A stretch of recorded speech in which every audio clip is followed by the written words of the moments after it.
Sou Marcos Francisco Martins, professor do DESC, do Departamento de Ciências Humanas e Educação da UFSCar, da Universidade Federal de São Carlos, né, do campus de Sorocaba.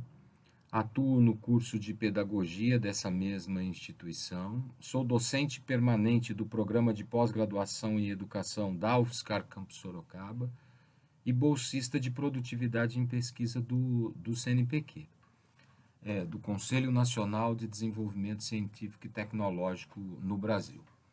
Eu estou aqui para apresentar uma pesquisa neste evento, né? A pesquisa intitula-se Cidadania nos Cursos de Pedagogia, uma análise de projetos político-pedagógicos. É uma satisfação participar dessa 8ª jornada virtual internacional de pesquisa científica, realizada no Porto, Portugal, cujo tema é Educação, Saberes Pedagógicos e Práticas Educativas, numa realização do Conjugário. Bem, sobre o trabalho que aqui eu apresento, é uma pesquisa, eu apresento uma pesquisa, não é, os resultados de uma pesquisa que investigou a cidadania nos cursos de pedagogia, mais particularmente presente nesses documentos chamados de projeto político pedagógicos. Ela toma como pressuposto de investigação que a Constituição Federal estabelece que a cidadania deve ser assumida como finalidade da educação nacional. E isso ressoa em documentos infraconstitucionais, como a LDB, a Lei de Diretriz e Base da Educação Nacional, aqui no Brasil, né? A Lei 9394/96. Observe-se que no Brasil está instituída formalmente a cidadania como determinante do modelo de sociabilidade, uma vez que o artigo 1º da Constituição Federal atribui a ela ser um dos fundamentos do Estado democrático de direito. Isso é tão significativo que a atual Constituição brasileira é conhecida como Constituição Cidadã, né? Assim chamada, sobretudo, porque abre espaço para a participação dos indivíduos, dos grupos, das organizações, dos movimentos sociais, né? Na definição dos rumos da vida social. E isso repercute em diferentes campos, como, por exemplo, no campo da educação. Observe-se que a Constituição e a LDB, a Lei de Diretriz e Base da Educação Nacional, reconhece a cidadania como diretriz para a sociabilidade e a assumem como finalidade educativa. Diz a Constituição no artigo 205, a educação será promovida e incentivada, visando ao pleno desenvolvimento da pessoa o seu preparo para o exercício da cidadania. E o artigo 2º da LDB caminha na mesma trajetória, né? Diz ele, a educação tem por finalidade o pleno desenvolvimento do educando, o seu preparo para o exercício da cidadania.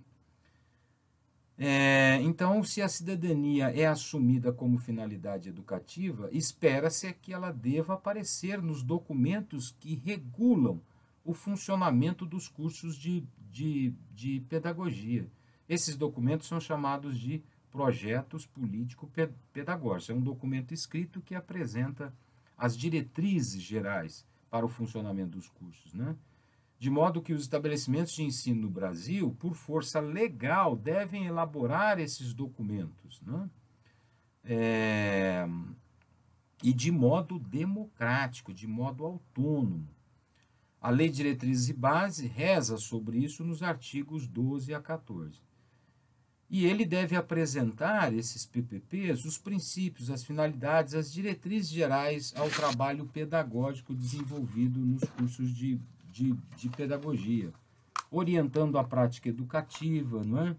Pronunciando como deve ser o currículo executado pelo curso, não é? O modelo de gestão, o modelo de avaliação, o perfil que se quer dos egressos do curso, entre outros detalhamentos da ação educacional. De modo que, assim, assumiu-se como problema da pesquisa algumas questões, né? Primeiro, saber se a palavra cidadania aparece textualmente nesses documentos, né? Se aparece nesses documentos, qual é o seu sentido e o seu significado, e se não é apresentada textualmente nesse documento, nos projetos político-pedagógicos, né? Como a questão da formação para a participação está presente. Por quê? Porque desde Aristóteles, cidadania tem a ver com participação. Cidadania é a participação do indivíduo na definição dos rumos da vida social. E uma última questão é se há alguma relação de intertextualidade entre os PPPs analisados. Bom, o objeto da investigação, portanto, são os PPPs dos cursos de pedagogia, e foi analisada uma amostra de 10 cursos de pedagogia no Brasil, em 10 estados brasileiros. E o critério de composição da amostra foi a maior nota no ENAD.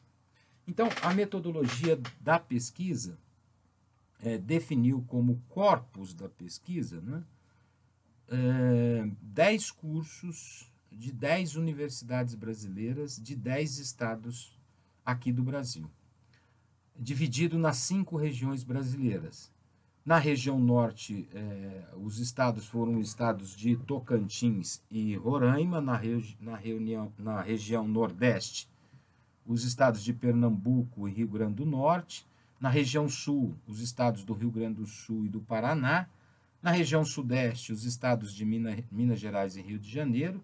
No centro-oeste, o Distrito Federal e o Mato Grosso, né?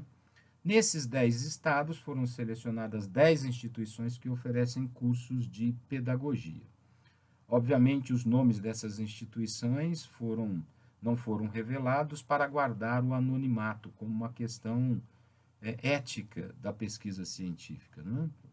E aí nós temos o corpus da pesquisa composto, né?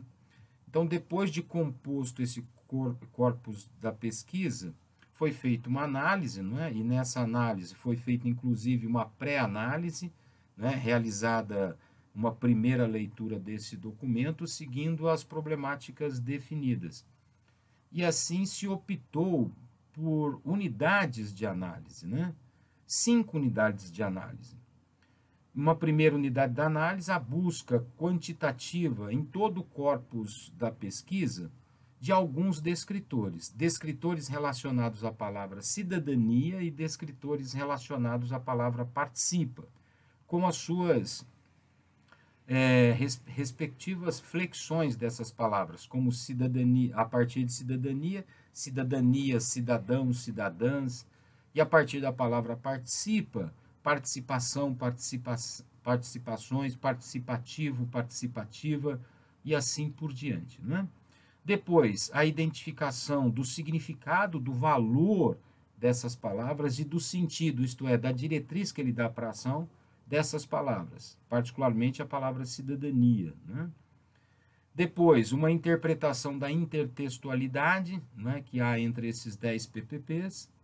Depois, uma reflexão sobre se a cidadania, na rede de práticas educativas dos cursos de pedagogia, em algum sentido, é um problema ou não.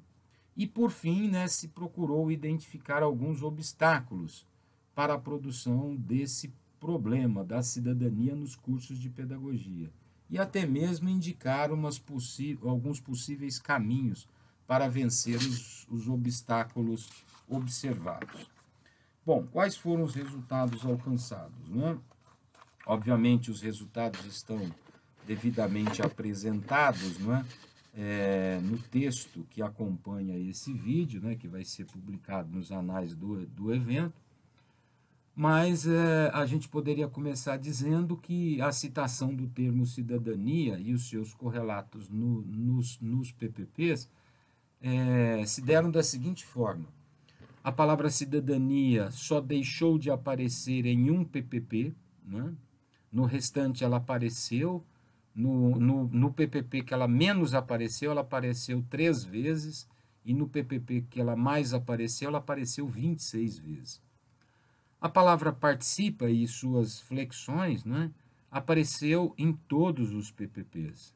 No PPP que ela mais apareceu, ela apareceu 84 vezes, e no PPP que ela menos apareceu, ela apareceu 2 vezes. Né?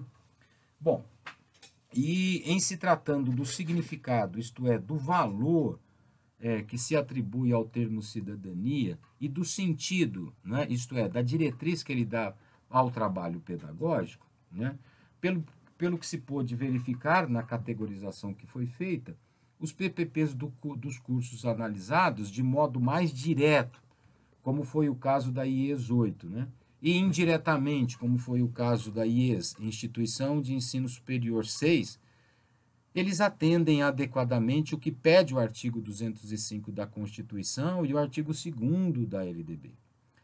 Obviamente, então, eles aparecem nos PPPs. O problema é que há uma distância entre aquilo que aparece no PPP e a dinâmica efetiva das atividades educativas. Né? Na IE6, o descritor cidadania não aparece em nenhum lugar, como já foi dito. Né? Esperava-se que nos demais PPPs investigados isso não acontecesse, mas aconteceu nas IEs 4 e 8. Né? A cidadania não aparece na matriz, a palavra cidadania aparece no PPP, mas não aparece na matriz de disciplinas, o que pode indicar certa dificuldade em cumprir o que estabelece o PPP, porque se não é assumido pelas disciplinas, a questão da cidadania não será abordada na dinâmica educativa. E sobre a intertextualidade, o primeiro elemento intertextual que deve ser destacado, né, no corpus analisado é certamente o cumprimento formal. Todos eles, de algum modo, cumpriram aquilo que determina a Constituição Federal e a Lei de Diretrizes e Bases da Educação. Além disso, pelo que se pôde perceber da leitura dos PPPs, há também o entendimento comum da cidadania como um conceito que se refere à participação, né? E que deve ser exercitada tanto no ambiente da própria IES, né, durante o processo de formação, e na vida social, que se efetiva fora da escola. Né? E na totalidade do corpus investigado, não se defende que se forme os estudantes do curso de pedagogia para qualquer participação, pois ela é qualificada, não é? Como devendo ser uma participação mediada pelo princípio democrático. O motivo da recorrência da participação democrática na totalidade do corpus da pesquisa talvez seja a força legal, né? Porquanto ser a gestão democrática da educação um princípio constitucional presente na Constituição e que ressoa na LDB, por exemplo, no artigo 3º, inciso 8º. Portanto, cabe, mais uma vez, ponderar se essa questão da gestão democrática é apenas uma menção formal ou se efetiva concretamente no processo educacional desenvolvido nas instituições de ensino superior pesquisado. Cabe ainda dizer que o descritor democracia e as suas flexões, né, aparece quase que na totalidade das matrizes curriculares dos cursos investigados, dos PPPs investigados, e também é comum em todos os PPPs o entendimento dos processos educativos como necessários à formação de um sujeito apto a atuar nas instâncias das IES e nas demais instâncias da sociedade para além do ambiente universitário. Ou seja, a cidadania é compreendida nos PPPs como tendo, inexoravelmente, uma destacada dimensão política, porque se reporta à participação coletiva. É isso, então, que havia para ser apresentado sobre essa pesquisa que buscou identificar a cidadania nos projetos político-pedagógicos dos cursos de pedagogia. Obrigado.